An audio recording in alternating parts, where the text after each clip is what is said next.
네, 여러분 안녕하십니까? 저번 시간에 했던 내용을 가지고 우리 과제 한번 되돌아보는 시간 한번 가져보도록 할게요. 우리 이제 7차시하고 8차시는 저번 시간 이제 수업 내용을 여러분들 얼마나 이해했는지에 대한 과제물이라서 9차시 과제물만 제가 몇 가지 말씀드리고 오늘 수업 시작하도록 하겠습니다. 자, 먼저 주제와 방법론과 그 다음에 그 방법론에 맞는 자료 수집 방법을 한번 써보자라고 했는데요. 가령 여러분들께서 과제물 내주신 것들 중에 첫 번째로 질문지법으로 조사할 때 보기가 중복 보기가 있으면 안 된다라고 쓰신 분이 계세요. 이게 틀렸다는 뜻이 아니고요. 조금만 첨언을 하자면 우리 친구는 여기까지 쓰셨어요. 여기까지 쓰셨는데 요거를 어떤 식으로 우리가 바꿨으면은 되느냐, 이 170에서 180이라고 쓴다기보다는 170 이상 그다음에 180 미만이라는 용어를 쓰시는 게 좋습니다. 그러면은 이 기역, 니은, 디귿을 모두 다 살릴 수가 있어요. 마찬가지로 180 이상 190 미만, 그 다음에 190 이상 200 미만, 요렇게 하시면 됩니다. 그러면은 이 기역, 니은, 디귿을 사용할 수가 있어요. 근데 왜 사용하면 안 되느냐? 자, 여기 180과 이 180이 걸쳐지잖아요. 가령 여러분들의 키가 몇 cm일까요? 라고 했을 때 만약에 180이다. 그러면은 기역도 해당하지만 니은도 해당하잖아요. 그렇기 때문에 이런 경우에는 어느 이상, 어느 미만이라는 용어를 사용하시는 게 좋습니다. 그 다음 두 번째로는 여러분들께서 양적 연구 방법이라고 쓰셔놓고 자료 수집 방법에는 참여 관찰법, 면접법이라 쓰신 분들이 계세요. 자, 이거 같은 경우에는 제가 다시 말씀을 드리지만 양적 연구 방법과 질적 연구 방법은요, 어떤 주제를 접근하는 방법론에 있어서 큰 갈래가 만들어질 정도로 좀 많이 다른 방법이에요. 자, 다시 설명하자면 양적 연구 방법이라고 하는 것은 수치화된 자료를 토대로 해서 원리를 이끌어내는 거잖아요. 자, 원리 또는 하나의 그런 일반화가 된 지식을 이끌어내려고 한다면 많은 지식이 필요해요. 그러니까 많은 자료가 필요해요. 그렇죠? 근데 많은 자료를 필요로 하는 또는 많은 자료를 수집할 수 있는 방법이 두 가지가 있다고 그랬죠. 저번 시간에 질문지법과 실험법이 있다고 말씀을 드렸어요.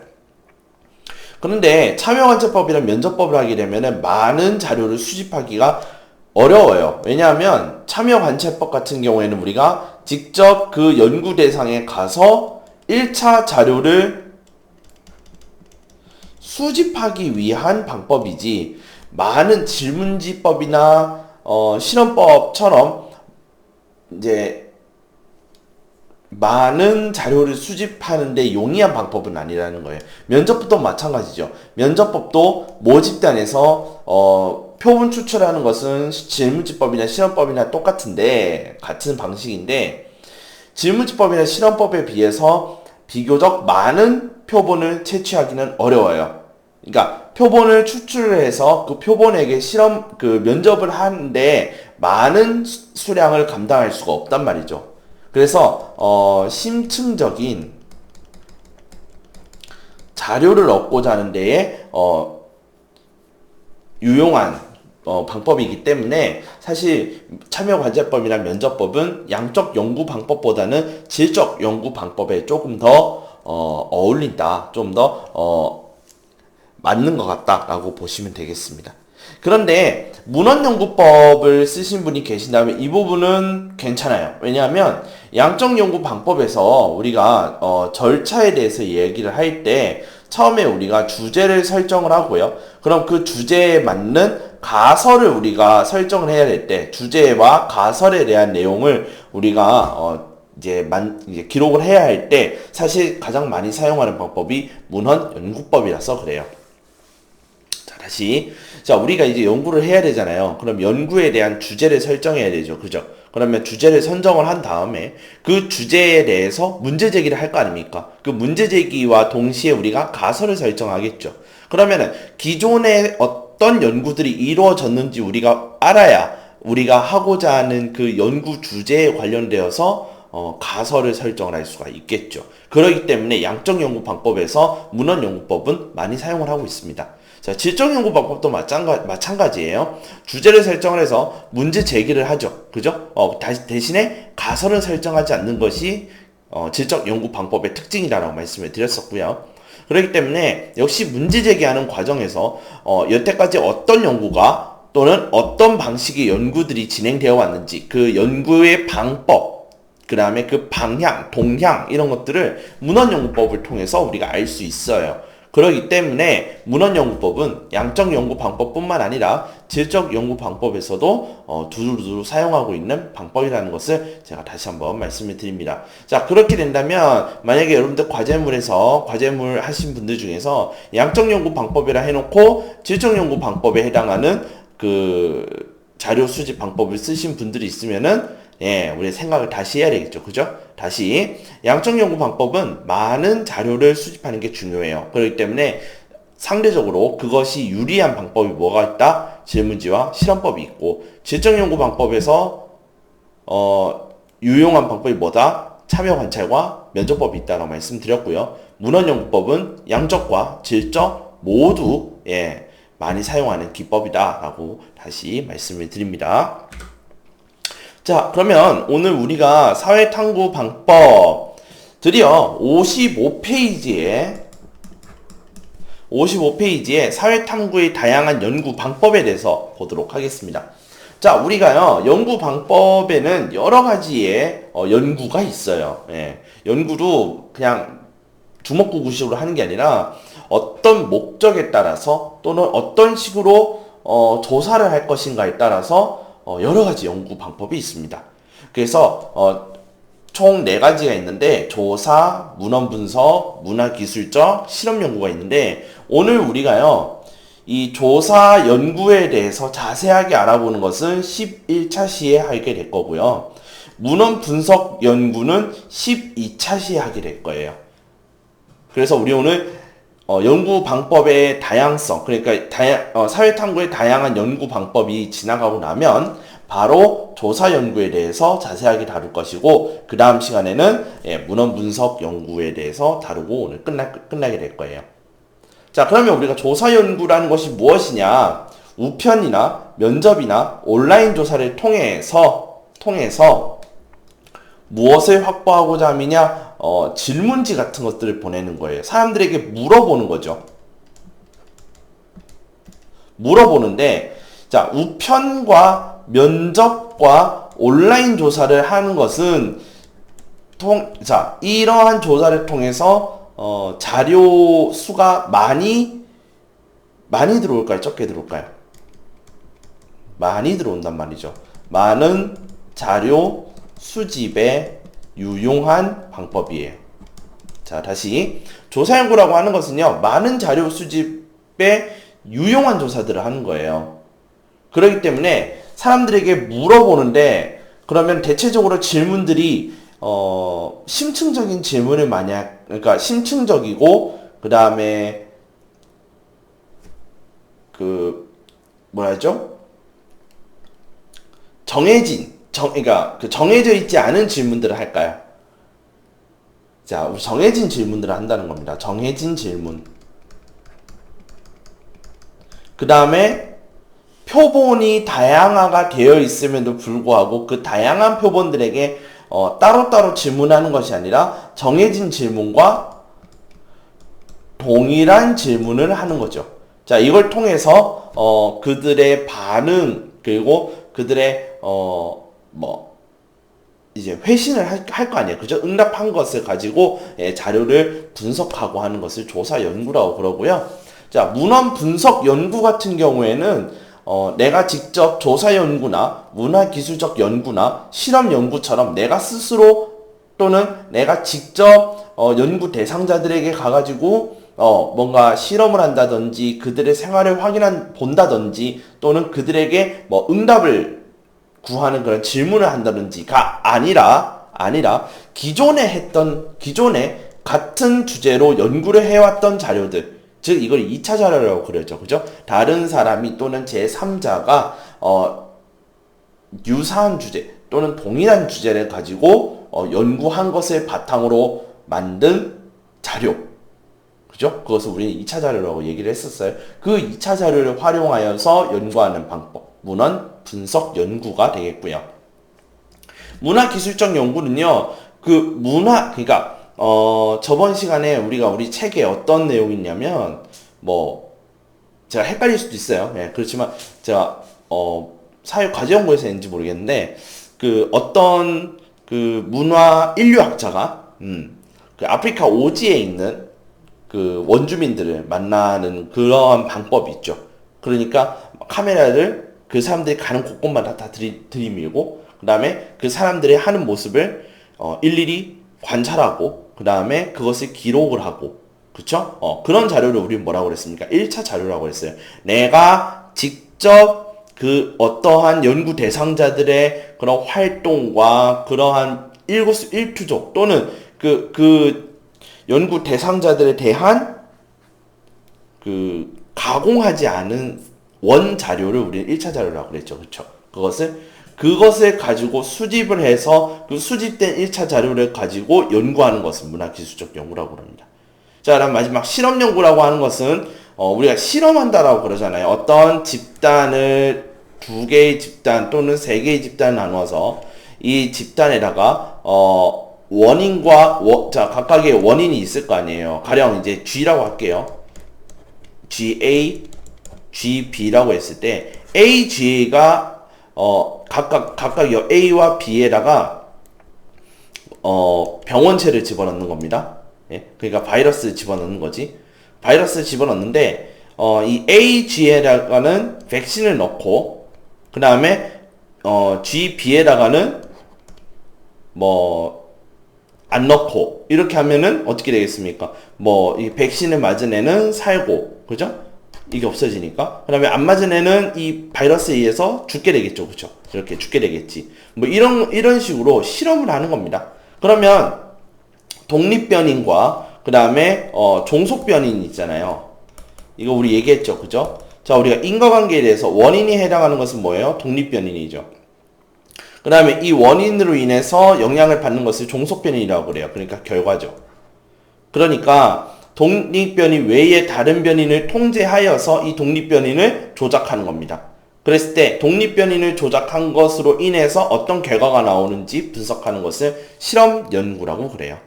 예, 이건 우리가 뒤에 가서 굉장히 자세하게 다룰 거기 때문에 이 정도로만 설명하고 넘어갈게요. 자, 그러면 우리가 첫 번째 이제 조사 연구에 대해서 간단하게 살펴보도록 할게요. 자, 조사 연구라고 하는 것은요, 실증적인 자료를 체계적이고 계획적으로 수립하여 분석하는 연구 방법이다. 자, 우리가 실증적인 자료라고 하면은요, 요렇게 자꾸 생각하시면 돼요. 실증주의적이다라고 보시면 돼요. 자, 실증주의적이니까 어떤 데이터를 원할까요? 수치화된 데이터를 원하겠지. 네, 요렇게. 예. 두 번째, 모 집단에서 표본 추출하여 분석하고 이를 기초로 모 집단에 대하여 추론하는 방식이다. 자, 저번 시간에도 제가 질문지법에 대해서 얘기할 때 모 집단과 표본에 대한 내용을 했습니다. 자, 우리가 조사해야 되는 인원수가 요만큼이다. 자, 그래서 이들을 우리는 모 집단이라고 그래요. 근데 모 집단이 적으면은 모 집단에게 전체 조사하면 되는데 모 집단이 너무 많아. 한 3천만 명이다. 자, 여러분 3천만 명 전부 다 조사할 수 없죠. 그죠? 예? 100년 동안 걸릴 거는 아니잖아요. 자, 그래서 이 3천만 명을 대상으로 조사를 할 때 3천만 명을 대표할 수 있는 일부 집단만 따로 빼서 실험을 하는 겁니다. 한 200명, 2,000명 정도만 이렇게. 그럼 이 2,000명을 우리 뭐라고 하냐면 표본이라고 저번에 얘기를 했어요. 그렇죠? 그러니까 모 집단에서 표본을 추출해서 이 표본을 통해 조사를 하는 겁니다. 됐죠? 그러면은 표본을 조사해서 어떤 A라는 현상을 알아냈어. 그러면 이들이 이들이 어떻게 했습니까? 이 표본을 통해서 나타난 이 A라는 현상은 3천만 명이 역시 뭐를 가질 수 있겠다? A 현상을 가질 수 있겠다라는 것을 대표하는 애들이에요. 이 표본이라는 것은. 조사 연구는 이렇게 하는 것이다 라고 알고 계시면 될 것 같습니다. 자, 근데 아까 우리 조사 연구라고 하는 것은요, 모집단에 있는 애들 중에서 모집단에서 일부를 추출한다, 표본을 추출한다고 얘기를 했잖아요. 그런데 센서스라는 것은 총조사라고 해서 모집단 전체를 대상으로 하는 겁니다. 즉 그러니까 여기서 표본이 있다 없다? 표본이 없다. 그래서 센서스는 조사 연구와는 조금 같지 않고 그냥 유사한 연구 중에 하나다. 또는 유사한 방법 중에 하나다라고 보시면 됩니다. 표본조사가 아니라 센서스는 총조사예요. 그러면은 총조사의 대표적인 조사가 뭐가 있겠어요? 우리 인구 총조사가 있죠. 5년마다 한 번씩 하잖아요. 우리 국민 총조사라는 걸 하잖아요. 그 조사하시는 분들이 각 집에 돌아다니시면서 어때요? 댁에 몇 명이 사는지, 그 다음에 어떤 일을 하는지, 나이가 몇 살인지 물어보지 않는 것 같아요. 아무튼 댁 가구에 몇 명이 살고 계십니까? 이런 것들 물어본단 말이죠. 그래서 우리나라의 인구 총 수를 알아보고 어떤 직장이 있고 남자가 몇 명이 있고 여자가 몇 명이 있고 이제 그런 것들을 조사하는 것이 뭐냐면 바로 센서스 총조사가 되겠습니다. 자, 그 외에 조사 연구에는 약 한 크게 3가지 정도가 있는데요. 조사 연구에서 우편 조사, 면접 조사, 온라인 조사가 있는데, 자, 먼저 우편 조사라고 하는 것은 표본에게 우편으로 질문지를 보냅니다. 그러면은 표본이 뭐합니까? 응답해서 다시 반송하는 거예요. 네. 그 다음에 면접 조사라고 하는 것은 뭡니까? 직접 만나는 겁니다. 그런데 어떻게? 전화로 만나거나 직접 만나거나. 그런데 여러분 조심하셔야 될 게 뭐냐면 전화 면접은요. 자, 전화 통화는 온라인 조사가 아니라 면접 조사예요. 아시겠죠? 그러니까 면접 조사는 무조건 오프라인이다가 아니라 온, 오프라인 둘 다 포함해요. 왜냐하면 전화가 여러분 온라인이잖아요. 그쵸? 네. 그 다음에 온라인 조사가 따로 있는데, 자, 여기서 말하는 온라인 조사는요, 쉽게 얘기해서 인터넷 조사라고 하세요. 그냥. 그게 편해요. 이해하실 때는 온라인 조사는 인터넷 조사예요. 그럼 면접 조사는 전화로 하는 온라인 면접과 그 다음에 직접 만나보는 오프라인 면접이 있다. 이렇게 생각하시면 돼요.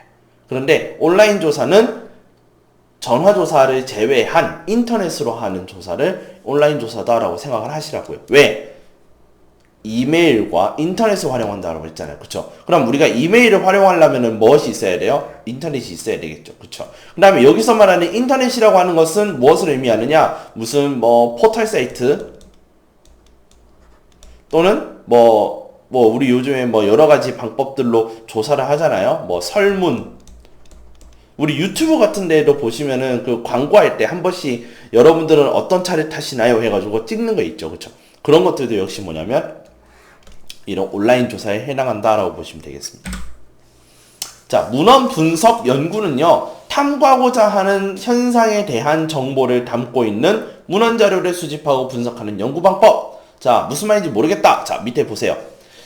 문헌 분석 연구는요, 앞에 보셨던 조사 연구나 그 다음에 뒤에 있는 그 2가지 연구와는 전혀 다르게 연구 대상 자체가 무엇이냐면 사람이 아니라 또는 어떤 계층 이런 것들이 현상이 아니라 문헌이에요. 그런 것들이 담겨져 있는 문헌. 여러분 여기서 말하는 문헌이라고 하는 것은요,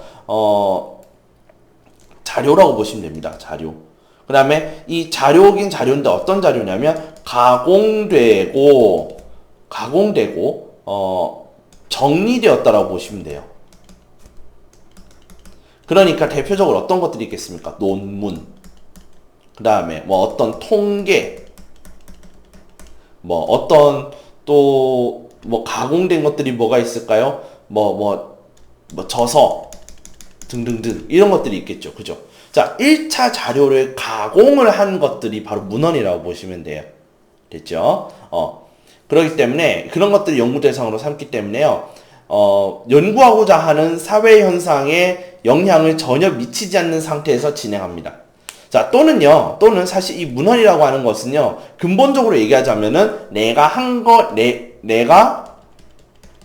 직접 얻은 자료가 아니라 쉽게 얘기하면 남이 얻은 자료, 요걸 가지고 만든 것이 문헌이기 때문에 결론적으로 얘기하자면 내가 어떤 자료를 수집하는 개념이 아니라 남이 예전에 나와 비슷한 주제로 했던 자료를 가지고 우리가 뭐 하는 거예요? 문헌 분석해서 연구하는 거예요. 그렇기 때문에 내가 이 문헌을 연구 대상으로 삼기 때문에 어때요? 내가 연구하고자 하는 사회현상에 영향을 끼쳐야 안 끼쳐요? 안 끼치겠죠. 그죠? 자, 두 번째, 연구 대상의 상황에 개입하여 나타나는 반작용을 일으키지 않는 불개입과 무반응법의 한 유형이다. 자, 이 말이 방금 무슨 말이에요? 내가 연구 대상자들한테 직접 가서 면접을 하는 개념이 아니라고 그랬잖아요. 그렇기 때문에 내가 이렇게 함으로써 이들이 어떤 행동의 변화가 있다든지 심리의 변화가 있다든지 그런 게 있어요, 없어요? 없잖아요. 그렇기 때문에 이 말이 그 말이에요. 불개입. 연구자가 개입하지 않고요. 그 다음에 이 개입하지 않기 때문에 연구 대상자 역시 이거에 대한 반응을 하지 않는다라고 보시면 되겠습니다. 자, 볼게요. 자, 이 문헌 분석 연구는요, 이제 여러 가지 분석 방법이 있는데 첫 번째 내용 분석이 있어요. 자, 내용 분석이라 하는 것은 그냥 말 그대로 문헌 내용 자체를 분석하는 겁니다. 예, 뭐 책이든 논문이든 이런 것들을 봐서 거기에 어떤 내용이 있는데 이 내용의 의미가 무엇이다 라고 분석하는 것을 내용 분석이라고 그래요. 그럼 2차 자료 분석은 뭐냐면 기존에 있던 통계자, 자 아까 통계자료로 가능한 것은 뭐예요? 이 통계라는 것을 내기 위해서는 이 통계를 위해서 했던 여러 가지 1차 자료들이 있을 거 아니에요. 그쵸? 그 1차 자료들을 뭐 한 겁니까? 가공한 거죠. 그 1차 자료를 가공한 자료가 사실상 통계로 내잖아요. 그 통계 자료를 활용하는 것이 2차 자료 분석이고요. 역사적 비교 분석이라는 것은 역사적 기록을 가지고 분석을 하는데, 자, 여기서 중요한 것은 뭐냐면, 역사학자들이 역사적 비교 분석하는 것과 그 다음에 우리같이 사회현상을 분석하고자 역사적 기록을 분석하는 것과는 조금 달라요. 자, 역사학자들이 하는 역사적 비교 분석이라는 것은, 야, 그러면 어떤 임진왜란의 사건이 있었는데, 임진왜란 이전에는 어떤 일들이 있었는지, 그 다음에 임진왜란 후에는 어떤 일들이 있었는지, 요렇게 분석하는 것이 역사적 비교 분석. 그러니까 역사학자들이 하는 분석이라면 우리가 봐야 되는 역사적 분석, 비교 분석은 무엇이냐면, 자, 뭐라고 해야 되죠? 사건이 반복되는 것을 찾는 거예요, 이제는. 그래서 서로 다른 시공간에서 반복되는 공통적인 모형을 발견하고자 함. 그러니까 서로 다른 시공간이라고 있으니까 가령 우리나라에서 A라는 현상이 일어났는데 10년 전에 유럽에서 A와 유사한 또는 A와 동일한 현상이 일어났다. 그럼 그것을 역사적 기록을 통해서 찾는 거예요. 그래서 역사가 되는 그런 게 있을 거 아니에요. 그쵸? 그런 게 있다면은, 우리나라에 말고 다른 나라에서는 한번 일어났을 거고. 뭐 그런 것들. 예. 제가 지금 정확하게 어떤 예시라고 제가 말씀드릴 수는 없는데, 예. 그 부분에 대해서는 우리가 문헌 분석 연구 얘기할 때 좀 더 얘기해 보도록 할게요. 자, 문헌 분석 연구는요, 주로 기존의 연구 동향을 살펴보기 위해 활용을 하는 경우가 많아요. 그래서 연구 가능한 주제를 우리가 알 수가 있습니다. 아, 얘네가 요거에 대해서 연구를 했네. 그러면 그 범주 내에서 우리가 주제를 선정을 할 수가 있다라는 거예요. 그러니까 쉽게 얘기하면 맨땅 헤딩을 안 한다라는 얘기죠. 그죠? 또한 대부분의 연구에서 이루어지고 있습니다. 왜냐하면 우리가 나중에 여러분들 제가 과제물을 낼 거예요. 진짜 우리가 등교를 하면요. 개별 과제를 하셔야 될 건데 이 개별 과제를 할 때 여러분들이 제일 중요한 것이 뭐냐면 주제 선정이고요. 이 주제 선정을요, 그냥 맹땅 헤딩을 하듯이 하는 게 아니라 기존에 있었던 연구나 또는 기존에 다루었던 그런 문서나 또는 그런 서적이나 이런 것들을 여러분들이 찾아보시고, 아, 내가 이 부분에 대해서 연구해야 되겠다. 이렇게 보통 도출을 할 수밖에 없어요. 여러분들이 맨땅에 헤딩을 해서 나오는 그런 개념이 아니라는 거거든요. 무슨 말씀인지 아시겠죠? 이게 바로 문헌 분석 연구이다. 자, 그다음 문화기술적 연구입니다. 실제적인 삶의 상황 또는 자연스러운 일상적 삶의 현장에서 연구 대상자들이 하는 행동과 활동이 일어나고 있는 모습 있는 그대로 뭐하고 바라보고 그걸 가지고 분석하는 연구 방법. 자, 그래서 이것을 우리는 문화인류학에서는 뭐라고 그러냐면 질적 사례 연구라고 그래요. 자, 우리 아까 질적 연구라고 하는 것은 무엇이 중요해요? 적은 수의 사례이지만 심층적인 연구를 하고자 하는 것이 질적 연구 방법이잖아요. 자, 질적 사례 연구 보세요. 자, 우리가 있는 그대로 관찰하고 분석을 할 건데요. 여러분 많이 추출할 수는 없습니다. 그죠? 여러 집단들의 내용을 우리가 문화기술적 연구 방식으로 하기는 어렵잖아요.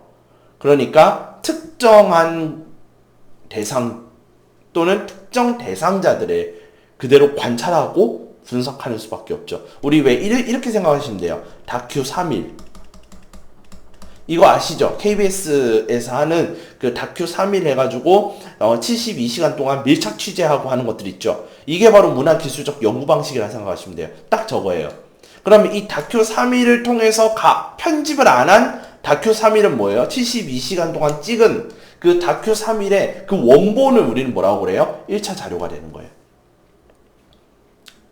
자, 다시 다큐 3일 같이 이제 리얼 다큐 있잖아요. 리얼 다큐의 방식으로 자료를 수집하는 것을 문화기술적 연구라고 하는데 그 연구에서 그 리얼 다큐멘터리로 찍은 모든 시간의 자료가 1차 자료예요. 근데 만약에 그것을 편집했어요. 그럼 그게 1차 자료가 몇 차 자료? 2차 자료가 되는 거죠. 자, 요거 차이점 반드시 알아두셔야 되고요. 자, 그렇기 때문에 편집하기 전까지는 그냥 수집한 거예요. 그죠? 그 대상자들에 대한 모든 자료를 수집한 거예요. 그렇기 때문에 이것을 정리하기 전이니까 굉장히 어지러울 거 아니에요. 비구조화가 되고 비표준화가 된 연구 방법이다라고 보시면 되겠습니다. 자, 또한 현지에 가서 참여 관찰과 공식적 또는 비공식적 면접과 비구조화 심층 면접을 통해 자료를 수집한다. 자, 우리 다큐 3일 딱 보세요. 그럼 가령 노량진 고시촌에 간다. 그럼 노량진 고시촌에 가서 이제 바라보는 거죠. 학생들이 수업 듣기 위해서 노량진에 학원에 들어가서 막 공부하는 영상을 찍어요. 그쵸? 그러다가 한두 학생을 불러내서 저희가 뭐 KBS 다큐 3일을 찍는데 면접 좀 인터뷰 좀 가능할까요? 이렇게 해서 인터뷰를 하겠죠. 그죠? 그럼 취재를 하는데 그것이 공식적으로 우리 오늘 몇 시에 만납시다. 뭐 이렇게 해서 공식적인 자리에 만나서 하는 면접이 있고 그 다음에 그게 아니라 그냥 가다가 길거리에서 인터뷰를 바로 걸어서 하는 비공식적 면접이 있다라는 거죠. 그 다음에 비구조화라고 한다는 것은 일정한 질문이 아니라 정해진 질문이 아니라 정해지지 않은 질문을 통해서 그 그 대상자의 좀 더 깊이 있는 부분까지 같이 자료를 수집할 수 있다라는 겁니다. 이게 문화기술적 연구의 특징이고요. 개인의 기록에 대한 문서나 공식 문서를 참조. 네, 여기서는 탐조가 아니라 죄송합니다. 참조예요. 미안해요. 참조하고 표본조사나 통계를 작성할 수도 있다. 자, 그러니까 이것은 연구자의 전략에 따라 융통성 있게 여러 방법 사용 가능하다. 문화기술적 연구의 기본은 현장에 가서 내가 자료를 수집하는 거지만, 자, 그러기 전에 2차 자료들을 가지고 어느 정도 조사나 통계를 작성한 다음에 현장에 나가서 추출할 수 있기 때문에 여러 가지 방법들이 문화기술적 연구에서 사용 가능하다라는 거예요. 자, 그 얘기입니다. 자, 마지막 실험 연구입니다. 자, 인위적으로 설계된 실험 상황에서 처치를 가하여 연구 대상에 어떤 변화가 나타나는지 분석하는 연구. 말이 진짜 되게 어려워요. 그쵸? 예. 저도 이렇게 자료를 만들면서, 이런 PPT를 만들면서, 제가 다시 복습하고 하지만은, 정말 이게 무슨 말인지 모를 때가 간혹 있어요. 정말 짜증날 때가 있거든요. 자, 말을 되게 어렵게 쓰세요. 예, 여기 교과서가요. 자, 이것을 조금만 풀이해보자면 하나 또는 그 이상의 독립변인을 조작한다. 자, 여기서 실험 연구에서 중요한 것은 뭐냐면 독립변인을 조작한다는 거예요. 자, 그럼 독립변인은 자, 우리 쉽게 생각해서 뭐라고 하자? 원인이라고 하자. 그래서 이 독립변인을 통해서 영향을 받는 종속변인이 있다고 그랬잖아요. 그죠? 자, 종속변인이 있다. 이 종속변인은 결과다라고 얘기를 한 적이 있습니다. 자, 단적으로. 자, 그러니까 이 결과를 내기 위해서 그것도 뭐에 의한 원인, 즉 독립변인, 오롯이 독립변인의 변화로 인한 무엇을 찾기 위해서 결과를 얻기 위해서 반드시 해야 될 것이 뭐예요? 그 외에 다른 변인은 통제한다라고 있죠. 그쵸? 그러니까 아까 우리 G 얘기로 돌아와서 자, G에는 AG가 있고 BG가 있는데 자, AG와 BG는요. 다른 병에 걸리지 않은 깨끗한 상태에서 바이러스를 넣는 거예요. 그러면은 A와 B는 지금 둘 다 뭐 때문에 죽어가고 있는 거예요? 이 내가 넣은 바이러스 때문에 죽어가고 있는 거예요. 거기에서 백신을 집어넣는 거죠. A한테만. 그러면 B는 그대로 죽고 A는 사는 이제 그런 결과를 만드는 거예요. 여기서 얘기하고 싶은 게 뭐예요? 그러면 B는 오롯이 뭐 때문에 죽은 거예요? 내가 넣은 바이러스 때문에 죽은 거죠. 그러니까 그게 뭐예요? 독립변인이고. 그것 때문에 죽었으니까. 이 독립변인의 변화로 인해 또는 독립변인으로 인해서 뭐예요? 종속변인이 나타나게 된 거죠. 그러면 A 같은 것도 마찬가지예요. 내가 넣은 그 바이러스에다가 독립변인을 조작을 했죠. 어떻게? 백신을 집어넣었더니 종속변이 뭐예요? 결과가 살았던 거죠. 그 영향과 효과를 측정하기 위한 이것이 바로 실험 연구입니다. 그래서 실험 연구의 부분에 대해서는 우리가 이렇게 글로 보는 것보다는 사실은 어떤 다큐멘터리나 그런 것들을 통해서 참조하는 게 제일 좋은데요. 네, 그거는 우리가 차후에 한번 보도록 할게요. 자, 좀만 더 얘기해 볼게요. 사회현상을 자연현상처럼 명확하게 인과관계를 규명하기는 곤란함. 자, 실험 연구라고 한다는 것은요, 어떤 자연현상을 우리가 알아내기 위해서, 아까 그래서 제가 G 얘기를 꺼냈던 것이 뭡니까? G 얘기는 우리가 사회현상이 아니잖아요. 자연현상이잖아요. 바이러스로 인해서 죽을 수도 있고, 그 바이러스를 처치하면은 산다? 그것은 뭐예요? 자연현상이잖아요. 그런데 사회현상은 그런 게 아니라는 거죠. 사람의 여러 가지, 심적 변화, 또는 그 사람의 의식에 따라서, 같은 현상이라 하더라도 다른 결과가 나올 수 있기 때문에 그 명확하게 인과관계를 규명하는 것은 곤란합니다. 그러니까 법칙처럼 만드는 것은 어렵다라는 것을 얘기하고 있는 거죠.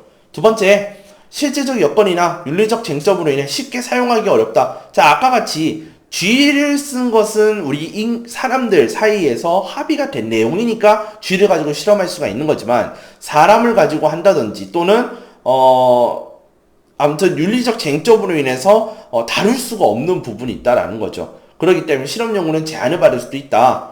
그럼에도 불구하고 이러한 실험 연구를 함으로 인해서 어느 정도 아까 첫 번째에서 비판받는 이런 인과관계 측면에서 알아낼 수 있는 부분도 있고, 그 다음에 실제적 여건이나 윤리적 쟁점으로 사용하기는 곤란하지만 그럼에도 불구하고 교육학이나 심리학에서 보통 이러한 부분을 많이 연구를 합니다. 이런 방식으로. 그래서 교육학 같은 경우에는 뭐 어떠한 것을 교육을 시켰을 때 학생들의 반응. 근데 여기서 말하는 반응이라는 것은 뭐냐면 행동적 측면을 보통 얘기를 합니다. 그래서 뭐 이런 거 있잖아요. 진짜 교육학에서 보통 교육학 이런 데에서 어떤 실험을 하냐면 뭐 책을 막 읽게 시키고 그 다음에 어떤 쪽에는 책을 안 읽혀요. 그 다음에 시험을 봐요. 됐죠? 그러다가 이제 선생님이 들어와서 뭐 책을 읽은 집단한테는 뭐 사탕을 안 주고 그 다음에 책을 안 읽은 쪽에는 이제 사탕을 줘요. 그 다음에 책을 읽으라고 그래요.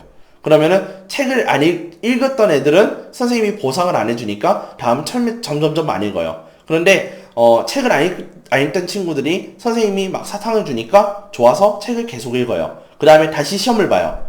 그랬더니 이제 책을 읽었는데 보상을 안 해준 애들은 성적이 그대로거나 떨어지는 반면에 반대로 책을 안 읽어서 성적이 낮았던 애들이 책을 읽어서 뭐죠?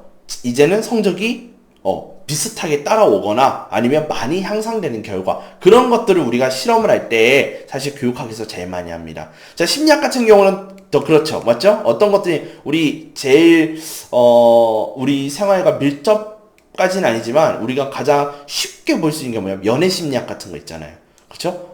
뭐 여자가 가가지고 이제 여자 그 실험자가 가가지고 선생님 저 뭐 돈을 빌려주실래요? 뭐 오빠 돈을 빌려줄래요? 뭐 이렇게 얘기한다든지 또는 뭐 뭐지 남자가 가가지고 이제 그 소위 말해 진짜 잘생긴 남자가 가가지고 뭐 여성들한테 가가지고 저 돈 좀 저 집에 갈 차비가 없는데 돈 좀 빌려주시겠습니까? 이런 거 할 때라든지 그런 것들은 다 뭡니까? 심리학에 대한 내용이죠. 그죠? 그래서 교육학이나 심리학 같은 데에서 이런 실험 연구를 많이 한다라고 보시면 되겠습니다. 자, 우리가 오늘요 되게 많은 내용들을 지금 첫 시간에 했는데 오늘 했던 내용을 다시 한번 생각을 해 보시고요. 이 과제물 꼭 해결해 주셨으면 좋겠습니다. 자, 조사, 문헌 분석, 문화기술적, 실험 연구의 예시를 각각 한 가지씩 들어보세요. 겠죠? 예. 근데 제가 지나가면서 예시를 하나씩 들어드린 게 있어요. 그 예시 말고 여러분들이 직접 생각나는 예시들이 있을 거란 말이에요. 그걸 한 가지씩 들어보셨으면 좋겠습니다. 그럼 몇 가지가 나와야 돼요? 하나, 둘, 셋, 넷. 네 가지가 나와야 됩니다. 됐죠? 자, 우리 10차시 수업은 여기까지고요. 다음 시간에는 바로 조사 연구에 대해서 좀 자세하게 알아보는 시간을 가지도록 하겠습니다.